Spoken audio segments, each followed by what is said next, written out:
So today, I just happened to come across down at the beach these, these guys. I don't know if you can see. They can get the light. It's a little bit bright coming in from the window, but it's a moon snail, and you can see it's like really big and fat and round.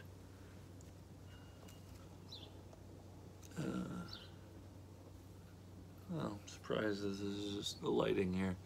They got good light, but too much is actually burning this out. But anyway, the moon snail is common around here, and now, back when I was little and I'd first started getting into seashells, moon snails were like, oh, the rare animal of the beach, like you found a moon snail. That was like a big deal. And that was largely because the water was kind of polluted back then. And the first one that I ever knew about was in my brother's collection. He had a moon snail, and I used to just hold it, and it was so nice and round and smooth and like, big, and it's bulbousy. It almost looks fleshy, right? And I'd always read about them, and there's the two types. This is a shark's eye because it has that, and over the years I've come across some, and then now only recently the water's gotten really good, and the moon snails are really coming back. Like this morning I counted about 170 of them in one stretch of beach. So it was one of those early developmental things of seashell that made me really interested in it. And now, the thing that I found this morning was a live one. Actually, I found 4 live ones. I threw 3 back. And then one that was nicely intact. It pulled itself into its shell, because they wash up on the beach. I don't know if they wash up high because they're laying eggs, because I have documents that this time of year you get the sand collars on the beach, which are their egg things that they lay the eggs in the sand. Anyway, so I decided to take the guy home with me, and we have him there, and you can see he's got the funnel sticking out in the front, right? And he's really big. Look how big, like the whole fleshy part is huge, right? And you can see there's the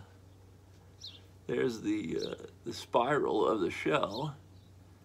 And if we look down on it, you can see, like through the top there, you can see how big the fleshy area is compared to the shell. That's the shell, and then there's the fleshy area. So,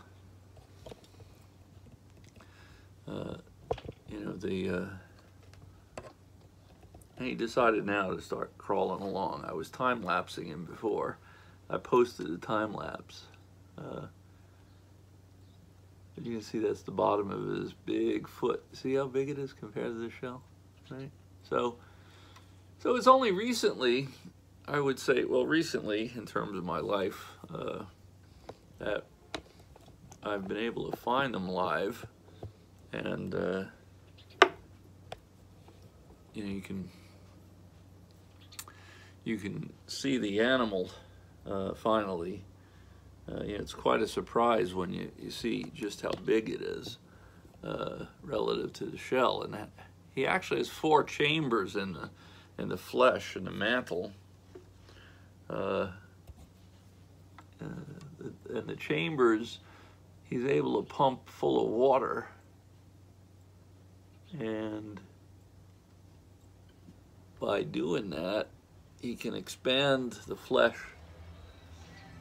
of the shell, of the his mantle, his foot, and you can see he's moving there, right? And so when they get disturbed, there's these holes, and they squirt the water out of the holes in 4 directions. It's kind of surprising. It's like almost like a squid with 4 siphons. And then the flesh shrinks down, and they're able to draw their whole big body back into the shell. And that's pretty cool. The other thing that's pretty cool is they're blind, from what I recall reading about. But yet they're predators, so they go around feeling. You can see they got the big forward. That there is like leading the way, feeling forward, and it's feeling for clams. And then when it's on a clam, it flaps that down on them, and then it starts chewing a hole into the shell. And so, yeah, you see here he's coming forward.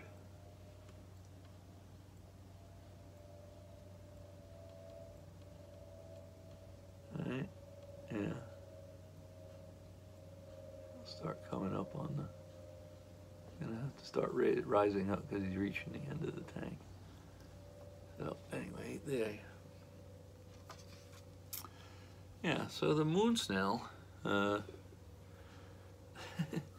I said, he was one of my early ones. They're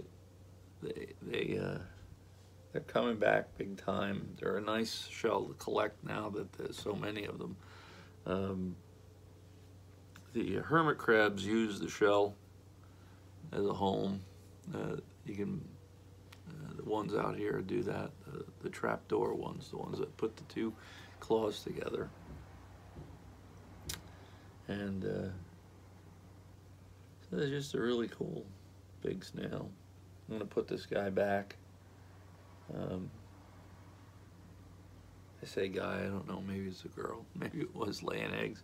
Because it had sand whenever it pulled in, but that just might have been because of the stickiness of the mantle, the foot. All right, that's the seashell story for the day.